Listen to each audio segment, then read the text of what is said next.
Hello viewers, কেমন আছো সবাই? আমরা একদমই ভালো নেই। আমরা বলতে আমি আর বাবি। আমাদের দুজনেরই সর্দি। আমার জ্বর, ওর এখনো জ্বরটা আসেনি। ওর সর্দিটা আগে লেগেছে, তারপর আমার লেগেছে। আর ও যেহেতু ব্রেস্ট ফিডিং করে তাই ওকে নিয়ে একটু ভয় আছে, ওর আবার বেড়ে যেতে পারে।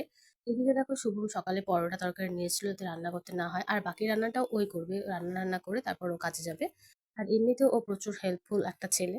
তারপর দেখো সকাল সকাল একটা অর্ডার চলে আসছে। অর্ডারটারও দুদিন পরে আসার কথা ছিল, বাট দুদিন আগেই চলে এসছে। আর অর্ডার দেওয়া পর্যন্ত যতক্ষণ না হাতে পাচ্ছি ততক্ষণ একদমই শান্তি নেই। এটা হয়তো সবারই হয়। আর আমি খুঁটিনাটি অর্ডার করতেই থাকি। আর এগুলোতে অবশ্য শুভম একদমই না করে না, কোনোদিন কোনো কিছুতেও না করে না। সর্দিটা আমার ভালোই লেগেছে, হয়তো গরম ঠান্ডার থেকে লেগে গেছে। আর এই সর্দি আমার একবার লাগলে একদম সহজে কমতে চায় না, অনেকটা সময় নেয় কমার জন্য। আর আমি কিন্তু সহজে একদমই ওষুধ খাই না, আগে চেষ্টা করি ঘরোয়া পদ্ধতিতে জিনিসটা কমানো, তারপর গিয়ে ওষুধটা খাই। আমাদের বাড়ির সবাই এটাই করে। আর এই দেখো এদিকে আমি এগুলো অর্ডার করেছিলাম: hair oil, face cream, face wash, একটা সানস্ক্রিন। চলো ভিডিওটি এই পর্যন্ত। Hello viewers.